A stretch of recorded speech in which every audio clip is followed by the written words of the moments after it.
Kamu udah baca Rapi Jali belum? Menurutku buku ini bagus ya, karena kalau ngomongin karyanya Adi Lestari, ya udah memang gak pernah mengecewakan deh. Tapi kamu udah tahu belum kalau buku ini tuh sempat bikin ricuh gitu ya waktu di awal penerbitannya. Nah, di video ini aku mau membahas Rapi Jali 1, 2, dan 3, jadi ikutin terus videonya sampai selesai. Dan sebelumnya aku mau halo-halo dulu buat kamu yang baru bergabung di channel ini.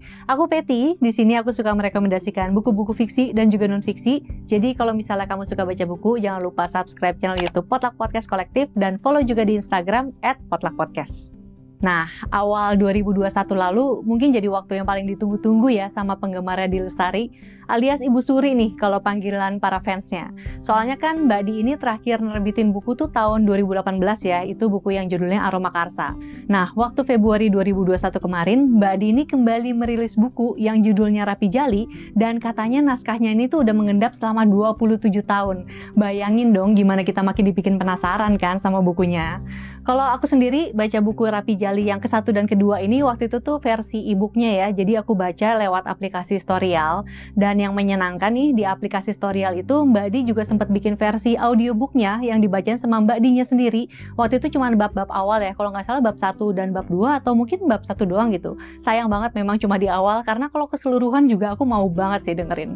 Tapi emang nih, waktu pertama kali penerbitannya, Rapi Jali ini tuh sempat bikin ricuh para pembaca. Terutama kalau misalnya kamu aktif mantengin Twitter, kamu pasti juga udah tahu kericuhannya kayak gimana. Soalnya di awal itu memang Mbak Di dan tim penerbit nih nggak ngasih tahu kalau buku ini tuh ternyata serial dan ada 3 buku. Jadi di materi awal promosi bukunya tuh memang nggak pakai nomor. Makanya ketika buku pertama ini sampai di tangan pembaca dan ternyata pas sudah dibaca tuh endingnya kentang gitu ya, nggak heran ada sebagian pembaca yang kecewa. Karena ya mengira mungkin ketika baca bukunya ya dia bisa langsung menikmati sampai ending kan. Terus gara-gara kericuhan ini juga ya, akhirnya Mbak Di nih sampai bikin konfirmasi di websitenya dia. Dia cerita tentang alasan nih kenapa Rapi Jali ini dibikin serial, terus juga kenapa nggak terbuka dari awal gitu kalau buku ini tuh ternyata berseri. Dan semuanya memang karena pertimbangan dari segi pemasaran sih, karena buku Rapi Jali ini kan terbit versi digital dan juga versi cetaknya. Kalau misalnya kamu nanti belum baca nih tentang tulisannya Adi Lestari yang ini, ntar aku kasih linknya di deskripsi video ini biar kamu lebih paham konteksnya. Anyway sih, terlepas dari segala kontroversinya gitu ya yang terjadi di awal, aku sendiri sih menikmati banget baca Rapi Jali 1, 2, dan 3, dan jujur ya, gila sih, panjang banget ceritanya. Tapi make sense juga kenapa dia harus dibikin sepanjang itu, karena walaupun ceritanya ini seputar kehidupan anak remaja gitu ya, tapi tokoh-tokohnya tuh ada banyak. Terus juga semua dapat porsinya masing-masing nih, yang artinya mereka punya masalah masing-masing yang harus diselesaikan, dan rentang waktu kisah kehidupan mereka juga panjang, sampai 8 tahun. Jadi walaupun serial ya, 3 seri Rapi Jali ini tuh sebenarnya bisa dibilang kayak satu buku yang utuh. Dan ya memang jujur sih waktu awal baca agak menyebalkan gitu ya, karena ketika sampai di halaman terakhir buku pertama, ternyata di situ konfliknya baru dimulai. Terus pas udah masuk buku kedua nih, pas masuk ke bagian ending buku kedua, nah itu puncak konflik yang baru lagi juga baru dimulai. Jadi memang di buku ketiga ini barulah kita dikasih resolusi konflik dari semua yang terjadi di buku 1 dan buku 2. Aku sendiri sebenarnya lebih suka buku 1 dan buku 2 ya, kalau misalnya boleh jujur sih, meskipun endingnya nanggung semua. Karena buku ketiga yang jadi bagian ending ini menurutku cukup fan service gitu ya, alias too good to be true. Ini nanti aku akan ceritain lebih lanjut di belakang, tapi sekarang aku mau bahas dulu sinopsisnya. Jadi Rapi Jali ini dibagi menjadi 3 seri, ada Rapi Jali 1 Mencari, Rapi Jali 2 Menjadi, dan Rapi Jali 3 Kembali. Buku yang pertama ini bisa dibilang tuh semuanya tentang pengenalan karakter deh. Ceritanya tuh berpusat pada tokoh perempuan remaja bernama Pink, dia berasal dari Batu Karas. Nah, Pink ini tuh jago main musik, terus dia juga jago nyanyi, dan memang ini turunan dari kakeknya yang musisi. Di Batu Karas ini Pink tuh tinggal sama kakeknya karena ibunya sudah meninggal, terus Pink juga deket nih sama satu keluarga di Batu Karas yang punya satu anak laki-laki seumuran Pink namanya Oding. Kalau Pink ini jago nyanyi, Oding ini jago main surfing. Nah, singkat cerita, Pink nih akhirnya pindah ke Jakarta karena kakeknya meninggal, terus dia tuh tinggal di rumah ayahnya namanya Guntur. Nah, Guntur ini tuh seorang calon gubernur yang lagi kampanye buat pemilihan gubernur gitu. Tapi di sini Pink nih masih nggak tahu nih kalau Guntur itu ayahnya. Terus juga Guntur sebenarnya udah punya keluarga lagi, jadi dia punya punya istri dan punya anak laki-laki namanya Ardi. Nah, keluarga Guntur yang baru ini juga nggak tahu kalau Pink ini tuh ternyata anaknya Guntur. Di Jakarta, Pink itu sekolah di sekolah elit namanya Pradipa Bangsa. Terus awalnya dia ngerasa kayak terasingkan lah dia di sana. Tapi akhirnya memang si Pink ini bisa ketemu teman-teman satu geng yang kemudian mereka jadi ngeband bareng dengan nama Rapi Jali. Jadi teman satu gengnya ini ada yang namanya Rakai, ada Jemima, ada Inggil, ada Buto. Terus ada satu lagi namanya Lodeh, tapi Lodeh ini sebenarnya bukan siswa Pradipa Bangsa ya. Jadi mereka ini ketemu Lodeh waktu itu pas lagi makan di sebuah warung gitu deh. Terus ternyata si Lodeh ini suaranya bagus, jadi dijadiin vokalis. Nah, aku agak lupa sebenarnya Lodeh ini muncul di buku 1 atau buku 2. Kayaknya sih buku 1 ya. Cuman pas aku lagi bikin reviewnya Rapi Jali ini, aku tuh mau baca lagi kan ya di Storyal ya, karena aku login pakai akun Facebook di Storyal. Tapi pas lagi bikin review ini ternyata untuk login Facebook di Storyal tuh lagi error, jadi aku nggak bisa baca ulang bukunya.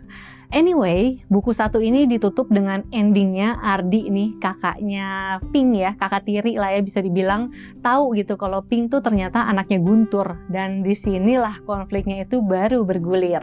Karena Adi dan ibunya ini emang ngerasa Guntur ini tuh nggak pernah perhatian gitu sama keluarganya. Tapi entah kenapa ke Pink ini kok dia kayaknya menaruh perhatian lebih banget, kan jadinya mereka kesel. Nah, masuk ke buku kedua, di sini konfliknya barulah dimulai nih ya. Pokoknya band Rapi Jali nih akhirnya ikutan audisi band idola Indonesia di TVRI. Terus pas lagi audisi ini mereka akhirnya diminta untuk membawakan lagu sendiri. Nah, akhirnya personel Rapi Jali ini pergi ke Batu Karas bareng-bareng nih ceritanya untuk mereka bikin lagu. Di buku 2 ini juga udah kelihatan nih intrik-intrik di antara personelnya nih. Ada Rakai sama Jemima yang saling suka, tapi karena beda status sosial, akhirnya mereka nggak maju-maju gitu. Karena Rakai ini berasal dari keluarga yang biasa-biasa aja dan cenderung mungkin ekonominya ke bawah gitu ya. Sementara Jemima ini dari keluarga yang kaya raya banget. Terus Rakai juga kayaknya mulai tertarik gitu sama Pink yang mungkin rasa-rasanya lebih satu frekuensi. Nah, pas lagi personelnya Rapi Jali ini di Batu Karas juga mereka akhirnya ketemuan sama Oding. Terus Oding sama Pink ini juga kan kayak punya sejarah persahabatan yang kayak temen tapi lengket banget gitu ya. Jadi Oding juga rasanya gimana gitu sama Rakai. Belum lagi ada Ardi nih yang juga megang rahasia Guntur yang super penting. Terus juga gara-gara ikutan audisi band idola Indonesia, Pink ini juga jadi deket sama Pedro, salah satu juri di audisinya yang juga memang penyanyi terkenal. Entah kenapa aku ngebayangin Pedro ini kayak almarhum Glenn Fredly aja gitu. Wah, pokoknya buku kedua ini bisa dibilang isinya konflik semua deh. Dan ini memang hasil dari pengenalan karakter di buku pertama ya. Pas baca buku kedua nih perasaan tuh bisa dibilang kayak diaduk-aduk ya. Antara gemes nih antara hubungannya Pink, Rakai sama Jemima. Tapi juga kasihan sama Oding nih yang seolah terasingkan gitu dari Pink dan dunia barunya dia. Terus juga sambil nunggu-nunggu kapan nih kira-kira Ardi tuh bakal ngelempar bom waktunya yang super-super mendebarkan. Wah, pokoknya seru banget deh. Terus masuk ke buku ketiga, baru deh kita tuh dikasih kayak resolusi konflik dari semua masalah yang bikin kepala pusing di buku kedua tadi. Jadi buku ketiga ini dimulai tuh 8 tahun kemudian setelah kejadian di buku kedua, yang artinya semua personel Rapi Jali tuh umurnya kayak udah 1/4 abad ya, alias 25 tahun. Terus mereka udah terpecah belah lah semua. Mereka menjalani kehidupannya masing-masing karena konflik di buku kedua ini bikin hubungannya tuh pada merenggang semua.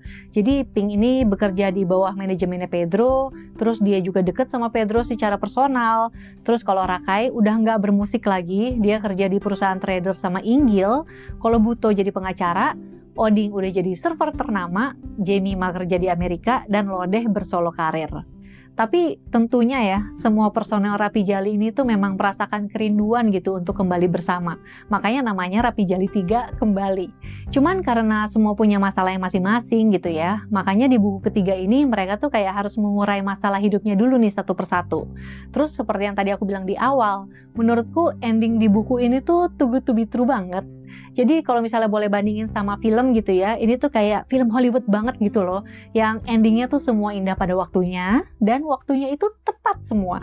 Jadi saking sempurnanya itu tuh justru yang cukup mengganggu buatku. Tapi bukan berarti aku nggak suka sama bukunya. Aku suka Rapi Jali, terus aku juga menikmati banget membacanya, termasuk buku ketiga ini.